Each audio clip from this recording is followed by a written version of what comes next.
کیا آپ یا آپ کے بچے قرآن سیکھنا چاہتے ہیں؟ جو حضرات ابھی تک قرآن کریم نہیں سیکھ سکے یا اپنے بچوں کی قرآنی تعلیم کے لیے فکر مند ہیں تو گھر بیٹھے 30 منٹ روزانہ دے کر قرآن کریم تجوید اور ترجمے کے ساتھ سیکھ سکتے ہیں اور حفظ بھی کر سکتے ہیں۔ امام ربانی مجدد ثانی رحمۃ اللہ نے تو بہت تفصیل لکھی ہے۔ انہوں نے بات سمجھائی کہ دیکھو، رات ہوتی ہے، ہر طرف اندھیرا ہوتا ہے، پھر صبح صادق طلوع ہوتی ہے، اور صبح صادق کے بعد روشنی بڑھتی جاتی ہے، بڑھتی جاتی ہے، بڑھتی جاتی ہے، حتیٰ کہ جب سورج نکلتا ہے تو اس وقت روشنی ختم ہو جاتی ہے اور دھوپ آ جاتی ہے۔ مگر سورج نکلنے سے 10-15 منٹ پہلے اتنی روشنی ہو چکی ہوتی ہے کہ کئی دفعہ یوں لگتا ہے جی شاید سورج نکل ہی آیا، حالانکہ ابھی نکلا نہیں ہوتا۔ وہ فرماتے ہیں کہ بالکل اسی طرح 15 شعبان کی رات کو اس نور کا سورج طلوع ہو جاتا ہے، نہ اس نور کی صبح صادق طلوع ہو جاتی ہے، پھر ہر دن یہ نور بڑھتا رہتا ہے، بڑھتا رہتا ہے، بڑھتا رہتا ہے، حتیٰ کہ رمضان سے 1-2 دن پہلے ایسی حالت ہوتی ہے کہ جیسے رمضان کی برکتیں ہوتی ہیں۔ اس لیے نبی علیہ السلام شعبان میں کثرت سے روزہ رکھتے تھے۔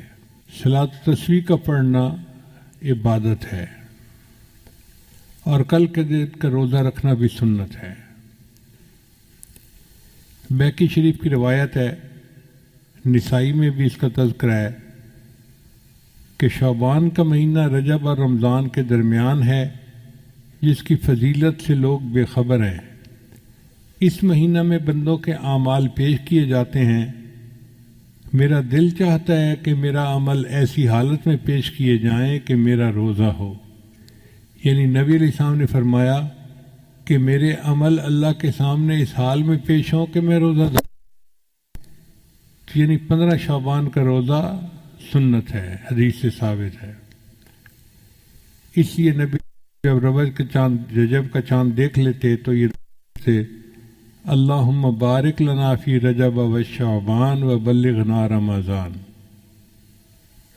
حضرت علی عنہ روایت کرتے ہیں کہ 15 شعبان کو رات کا قیام کرو، دن کو روزہ رکھو، چونکہ اس رات میں غروب آفتاب کے بعد ہی اللہ تعالیٰ آسمان دنیا پر جلوہ افروز ہو جاتے ہیں، اور اعلان کرنے والا اعلان کرتا ہے کوئی مغفرت چاہنے والا کہ اس کی مغفرت کی جائے، ہے کوئی رزق کو طلب کرنے والا کہ اس کو رزق دوں، ہے کوئی مصیبت زدہ کہ میں اس کی مصیبت کو دور کر دوں، ہے کوئی حاجت طلب کرنے والا کہ میں اس کی حاجت روائی کروں۔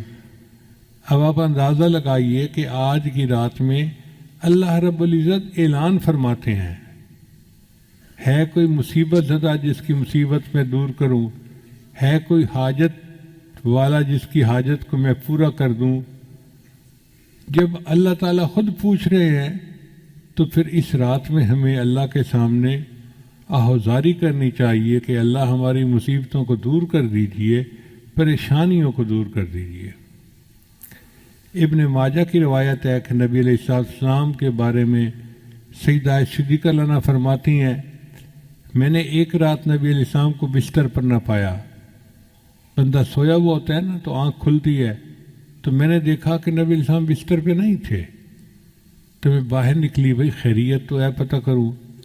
وہ فرماتی ہیں میں نے دیکھا کہ نبی علیہ السلام جنت بقیع کے اندر تھے۔ میں نے پوچھا اے اللہ کے نبی صلی اللہ علیہ وسلم آپ یہاں رات کے وقت کیسے آئے؟ تو نبی علیہ السلام نے فرمایا کہ آج 15 شعبان کی رات ہے،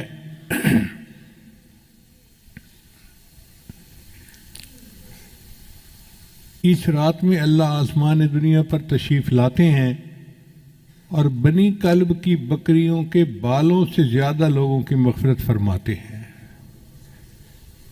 بنی کلب ایک قبیلہ تھا مدینہ میں جو بکریاں پالنے میں مشہور تھا، ہر گھر والوں کے پاس بکریاں ہوتی تھیں۔ اب آپ اندازہ لگائیں کتنی بکریاں ہوگی، اگر 200-400 بکریاں ایک گھر کے پاس ہوں تو پھر کتنے لوگ ہوں گے، ہزاروں بکریاں۔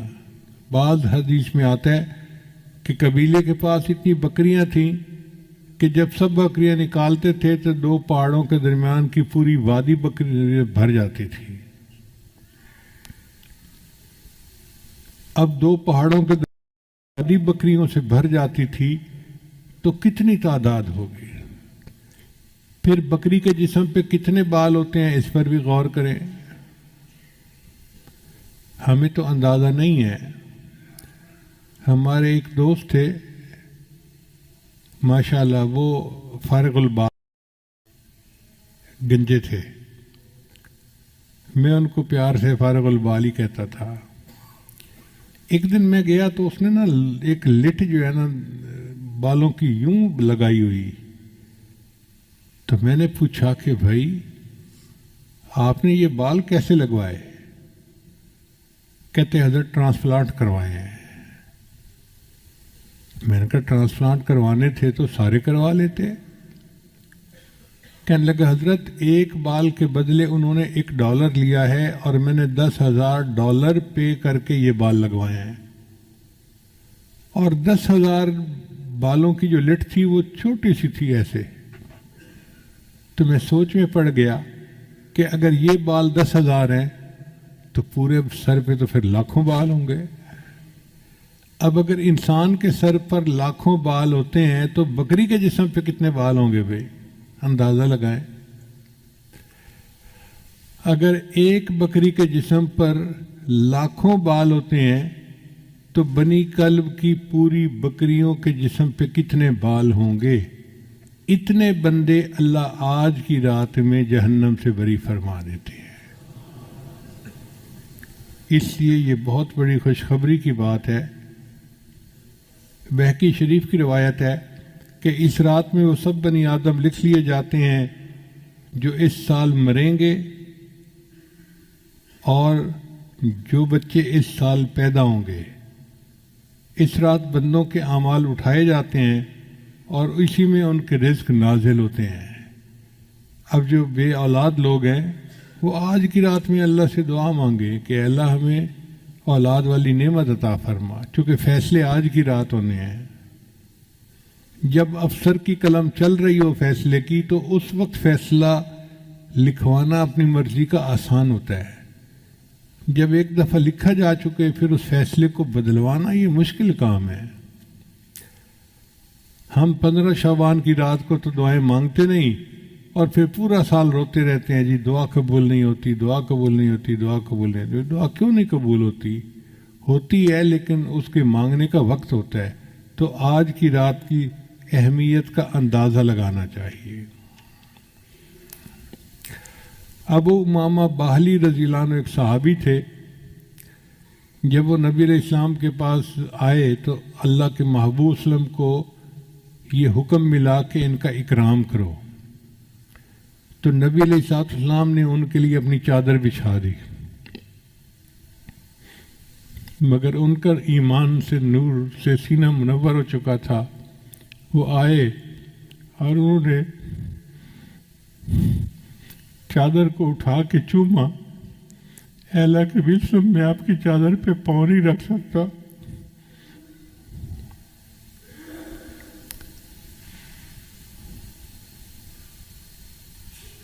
وہ روایت کرتے ہیں کہ نبی علیہ السلام نے ارشاد فرمایا من صام یوم من شعبان، جس نے شعبان کے دن کا روزہ رکھا یعنی 15 شعبان مراد ہے، فتحت لہ ابواب الجنان، اللہ اس کے لیے جنت کے دروازے کھول دیتے ہیں.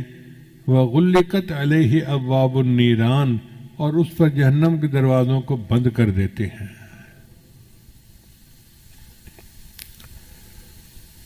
ہمارے سلسلہ نقشبندیہ کے سرخیل امام سیدنا صدیق اکبر رضی اللہ تعالیٰ عنہ فرماتے ہیں قوموا لیلۃ نصف من شعبان، کہ نصف شعبان کی رات کو تم قیام کرو. فإنہا لیلۃ مبارکہ، یہ مبارک رات ہے. فإن اللہ تعالی یقول، اللہ تعالیٰ اس میں یوں فرماتا ہے فیہا حل من مستغفر فاغفر اللہ، ہے کوئی مغفرت کا چاہنے والا کہ میں اس کی مغفرت کروں.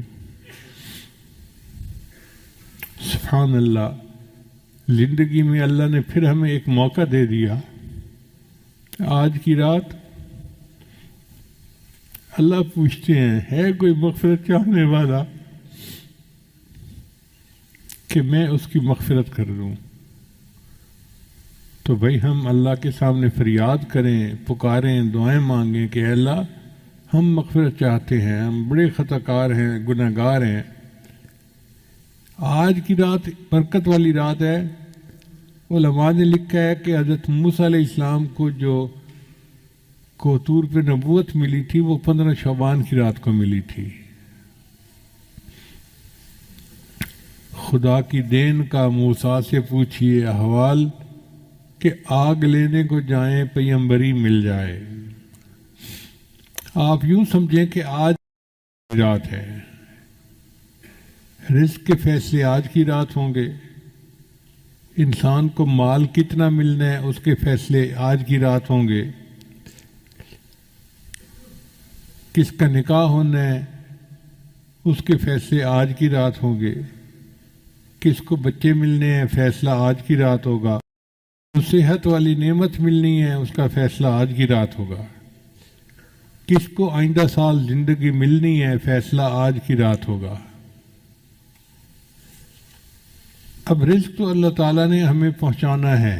ہم اگر کہنا کہ اے اللہ ہمیں رزق نہ دے پھر بھی اللہ رزق دیں گے چونکہ ذمہ اس نے لیا ہوا ہے.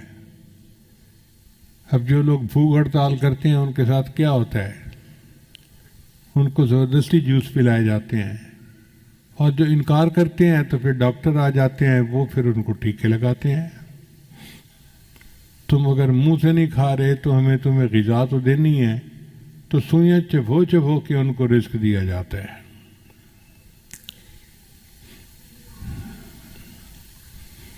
ہماری مرادیں پوری ہو سکتی ہیں. بہت آسان طریقہ ہے کہ ہم اللہ کی مان کر چلیں.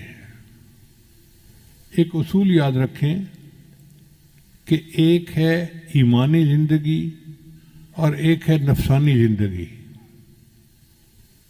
ایمانی زندگی گزاریں گے تو ہم امام عالم بنیں گے، اور نفسانی زندگی گزاریں گے تو ہم غلام عالم بنیں گے. آج کل کے حالات پہ نظر کر لیجئے. آج کل جتنے مسلمان ہیں سب غلام عالم بنے ہوئے ہیں.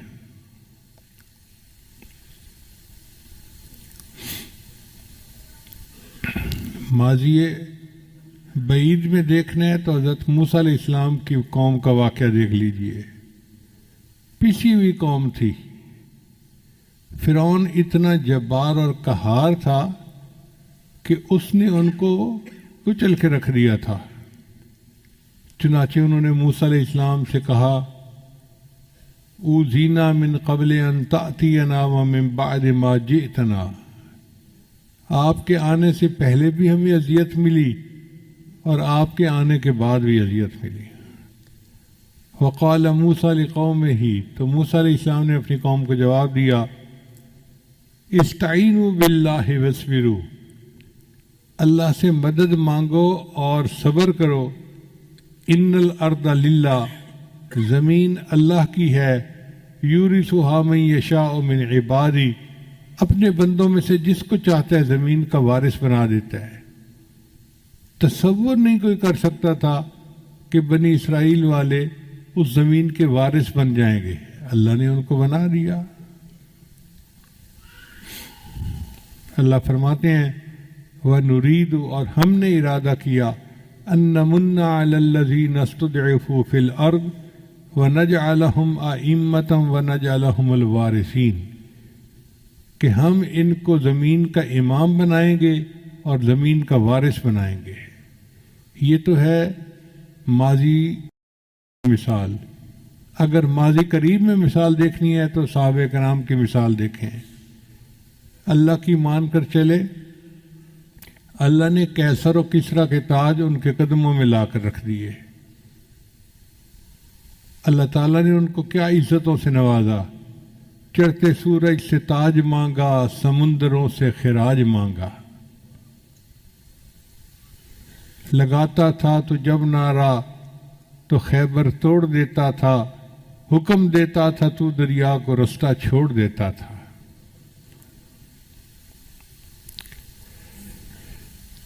نبی آتے رہے امام آئے، وہ دنیا میں خدا کا آخری لے کر پیام آئے، جھکانے آئے بندوں کی جبیں اللہ کے در پر، سکھانے آدمی کو آدمی کا احترام آئے۔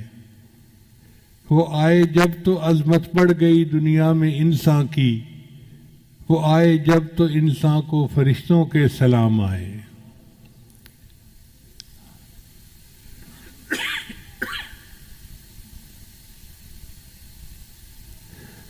وہ ہیں بے شک بشر لیکن تشہد میں اذانوں میں، جہاں دیکھو خدا کے نام کے بعد ان کا نام آئے۔ خدا شاہد یہ ان کے فیض صحبت کا نتیجہ تھا، شہنشاہ گر پڑے قدموں میں جب ان کے غلام آئے۔ اللہ نے صحابہ کو ایسی شان عطا فرمائی تھی کہ بادشاہ ان کے قدموں میں گر پڑتے تھے۔ اب سوال پیدا ہوتا ہے کہ جب مسلمان کے لیے اللہ کی مدد اتنی ہے تو آج ہم کیوں ذلیل و خوار زندگی گزار رہے ہیں؟ اس کی وجہ یہ کہ ہماری زندگی ایمانی زندگی نہیں، نفسانی شیطانی شہوانی زندگی ہے، اور اس کی وجہ سے ہم غلام عالم ہیں۔ دستور یہ ہے کہ اگر شہزادہ بادشاہ کی نافرمانی کرے تو پھر بادشاہ جلاد سے جوتے مرواتا ہے، جو چوڑا چمار ہوتا ہے۔ تو اللہ تعالیٰ نے بھی ان کفار چوڑے چماروں کو رکھا ہوا ہے کہ جب مسلمان مجھے بھولیں گے، ہیں تو میرے بڑے پیارے، لیکن ان کو میں جوتے تمہارے ہاتھوں سے لگواؤں گا۔ اور دیکھو آج مسلمانوں کو کیسے جوتے لگ رہے ہیں۔ اللہ فرماتے ہیں اے بندے، ایک تیری مرضی ہے، ایک میری مرضی ہے۔ اگر تو چاہے کہ تیری مرضی پوری ہو تو میں تیری مرضی پوری نہیں ہونے دوں گا، اور اگر تو چاہے کہ میری مرضی پوری ہو تو میرے بندے میں تیری مرضی کو بھی پورا کر دوں گا، تجھے کامیاب بھی کر دوں گا۔ تو ہماری مرضیاں پوری ہوں گی جب ہم اللہ کی مرضی کو پورا کریں گے۔ علامہ اقبال نے کیا خوبصورت بات کہی، وہ ایک سجدہ جسے تو گراں سمجھتا ہے، ہزار سجدوں سے دیتا ہے آدمی کو نجات۔ علامہ اقبال کے عجیب اشعار ہیں، اعجاز ہے کسی کا یا گردش زمانہ، ٹوٹا ہے ایشیا میں سحر فرنگیانہ۔ اے لا الہ کے وارث باقی نہیں ہے تجھ میں، انداز دلبرانہ کردار قاہرانہ۔ تعمیر آشیاں سے میں نے یہ راز پایا، اہل جنوں کے حق میں بجلی ہے آشیانہ۔ تیری نگاہ سے دل سینوں میں کانپتے تھے۔ کیا خوبصورت بات کہی ہے، تیری نگاہ سے دل سینوں میں کانپتے تھے، کھویا گیا ہے تیرا جذبے قلندرانہ۔ یہ بندگی خدائی وہ بندگی گدائی، یا بندہ خدا بن یا بندہ زمانہ۔ اگر ہم بندہ خدا بنیں گے تو ہمیں اللہ امام عالم بنائیں گے، اور اگر بندہ زمانہ بنیں گے تو پھر ہم غلام عالم بنیں گے۔